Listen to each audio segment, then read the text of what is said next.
Hey guys, and welcome! In my last video, I pointed out some of the current issues and all of the settings changes that were made with update 5.0 in Battlefield 2042, and today I want to go a bit more into depth on new features and new gameplay mechanics, but it's so much this time that I have to split it up into two videos. So this is part number 1, and part number 2 will then come in a few days. But first of all, there's a small correction I have to make to my last video, because over there I said that there would be no difference between the two versions of Breakthrough that you can now create in the Portal web editor. This was wrong, and there is indeed a difference between Breakthrough and Breakthrough Large, but not on all maps, and of course I've only tested it on the 4 maps that are completely identical. So thanks to Alex in the comments for correcting me and explaining that the maps Discarded, Hourglass, Breakaway, Kaleidoscope, Manifest, Orbital, Renewal and Exposure all have different layouts, where either completely different parts of the maps were chosen for the sectors, or the objectives are at other locations, or they have a lower amount of sectors and objectives in general. The only 4 maps that are identical for both versions of the mode are Stranded, Spearhead, Flashpoint and Reclaimed. What might still be a bit confusing though is that it says Breakthrough and Breakthrough Large in the web editor, but Breakthrough Large is actually the version most of us know from the official playlists, where it's only called Breakthrough, and the mode that is called Breakthrough in the editor is actually a smaller version that you only get to play in solo or co-op matches, or on the old gen version of the game on consoles. But just so you know what to expect when you choose one or the other when creating an experience, and again, sorry for the wrong information. I hope this explanation here gave you a better insight than before. And then an additional information to the vault weapons and their new attachments, because in my last video I also said that the attachments unlocked automatically for me after the end of my first match. But this is of course only the case if you had already leveled up the respective weapons to Mastery 12 before the update. If not, you will still need to unlock everything in the same way you have to do it for every other weapon. So unlike the old attachments of the vault weapons, the new ones need to be unlocked by doing kills with the respective weapon, and they're not accessible automatically, except the weapon is at Mastery 12 already. Right now, these new attachments are only available for all assault rifles and the GOL sniper, but they will come to all other weapon types, including pistols, with one of the next updates.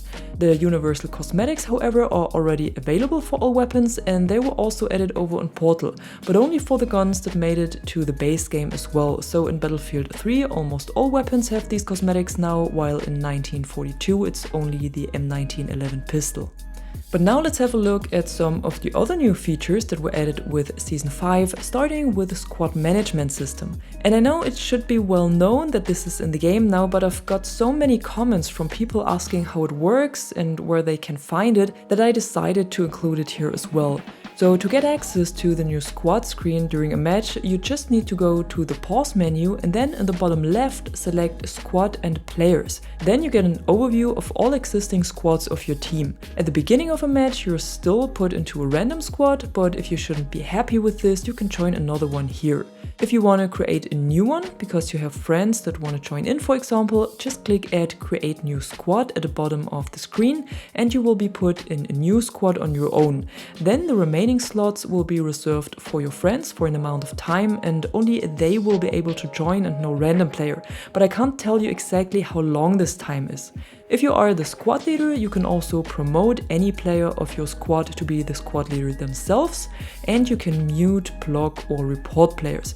But that's actually the 3 options everyone else has as well. An option to lock your squad or to kick a player like it was possible in basically all former titles of the series is not available in 2042. What might also be interesting is that the little green man icon next to a squad or a player shows if this is someone from your friends list, and that the symbol of the squad is always the icon of the tag that the squad leader has for its player card. This also means that it can't be selected by you and is set automatically instead. And that's also the same for the squad name. It cannot be selected and you can also not change it. So it's really only an overview of the squads that you can join or create a new one, but without all the features we had in the older titles. If you want access to the complete player list that we had before the update, you can now find it in the next tab of the overview where it says All Players. And then there were some changes made to Irish and Dozer that I also want to explain real quick, cause for Dozer the movement and the hit rate with his shield were massively improved, and also all of the animations around this. And these small things add up to a much better experience and make him a lot more agile. In addition, you can now use Dozer's shield when riding on a zipline to protect yourself or other players behind you, and you can also destroy a lot more gadgets with it, like the medical and ammo crates, the togs, the anti-tank mines, the C5 explosives, Claymores, Prox sensors, and even Angel's loadout crate. And for Irish, his Shootdown Sentinel was changed because this doesn't intercept explosives constantly anymore and instead has a cycle of several stages. And I think knowing about these stages and their light patterns is pretty important no matter if you are friend or foe. So when placed, the Sentinel has a 1-second boot up sequence that is indicated with a white flashing light, then it switches to a scan state where it scans the environment for enemy explosives, and this is indicated by a green light, and when an explosive was detected, the Sentinel starts into intercept state and shoots down this one and all other incoming explosives for the next 5 seconds. During this time, the lights on the Sentinel flash green. Once the 5 seconds are over, the Sentinel has a 7.5 second cooldown within which it doesn't scan or intercept anything and can be easily destroyed. And during this state, the lights are completely off. But what's important to know here is that the Sentinel will only have green lights if you are in the same team as the Irish who placed it. When you are in the enemy team, they will be red. So it's also easier to tell if a Shootdown Sentinel is from your team or the enemy's.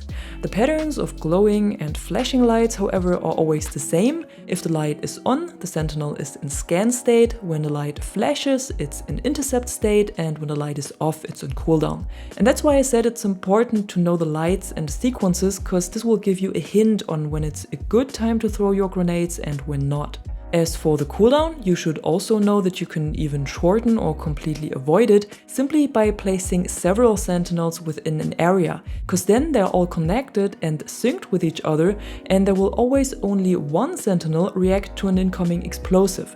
So when you place 2 sentinels, for example, only one of them will shoot down a grenade while the other one remains in scan state. When the first sentinel switches to its cooldown, the second one gets activated and fills the gap, which means with 2 sentinels you will only have a cooldown of maximum 2.5 seconds.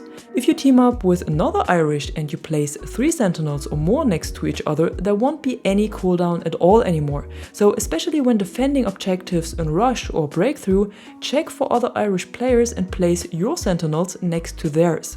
If you are alone, the only way to avoid the cooldown completely is to pick up the first sentinel and quickly place it again. What's also new, and that's the last point for Irish, is that EMP grenades as well as explosive shells from vehicles will not be intercepted anymore. So either EMP grenades or C5 explosives are the best counter against the Shootdown Sentinel when you play as infantry. And there was also a new indicator added for when your grenade was intercepted, and that's these 3 lines above the crosshair. There was already an indicator before the update, but this one was barely noticeable, and the new one definitely has a better visibility. It's also the same for explosives that are destroyed by the vehicle APS upgrade, and in case you want to customize the color of the indicator, you can do this in the options under display and then crosshair, and here the setting is called armor hit indicator. And then we also got a nice little change for the Claymores, because similar to Irish Sentinel, they have different colors for the lasers now. This means that friendly Claymores will have green lasers and enemy ones will have red lasers. And I think this is a pretty neat feature that adds to the readability of these gadgets. In addition, our Bush Wookiee Casper got a new mechanic for his Recon drone, because when zooming in with it, you can now take advantage of thermal visions. This makes it a lot easier to spot enemies, but especially to locate their gadgets like insertion beacons or Blasco's infiltration device, which was usually a bit harder to find. What you should know here is that the thermal vision only works when zoomed in, and that it's also connected to the drone's EMP blast. Which means after disrupting a gadget or a vehicle, you will not be able to zoom in for a few seconds, and with this also not able to use the thermal vision during this cooldown. But it's still a nice addition and definitely helpful. What the Recons also got with the update, but this time it's for all of them, is the concussion grenade, so now they also have the ability to blind their enemies. And they got one more proximity sensor. Before the update they only had one sensor, and this was able to scan all enemies within a radius of 20 meters, but now they have two of them equipped right from the start, and the scan radius was lowered again to only 15 meters. So almost the same values we had when the game launched. As for the concussion grenade, there were also a few tweaks made, and here this results in a longer blinding time and also a higher chance of being affected by it even if you are further away and don't look at it directly. What was removed on the other hand, but I think that's something most players have already recognized, is Sundance's anti-armor grenade. And here the explanation was that it's too hard to read for vehicle players since they never really know if there is a missile locking onto them or one of these grenades. But I don't think many players even used them against vehicles, because they were actually most useful against gadgets like Caspers drone or a hidden insertion beacon. So I think the removal of the AT grenade is definitely a loss for the character. In addition, I have the feeling that the remaining scatter grenade was made a bit heavier, because when throwing it, it feels like it can't be thrown that far anymore. And the trajectory also looks a little bit different, but maybe that's just my impression and I haven't played Sundance enough lately. However, three little more things that were changed are that Paik got some new voice lines in the start screen and also in the pre-round that have a more serious tone than before. Mark your target and don't miss. And Falck also shouts some more German lines during the match. In addition, the mastery for Blasco was adjusted and also registers enemies disrupted and not only spottings blocked now, so this is probably the easiest tier 1 mastery of the game at the moment. And that's it for today. 12 things you might have not recognized yet after update 5.0 in Battlefield 2042, but like I said, these were not all the interesting changes and additions that were made, so be sure to leave a like if you enjoyed this video and subscribe to the channel to stay tuned for part number 2 and more Battlefield content in general. Until then, thanks for watching and thanks to my members for the additional support. I'm the Catwoman and you are awesome.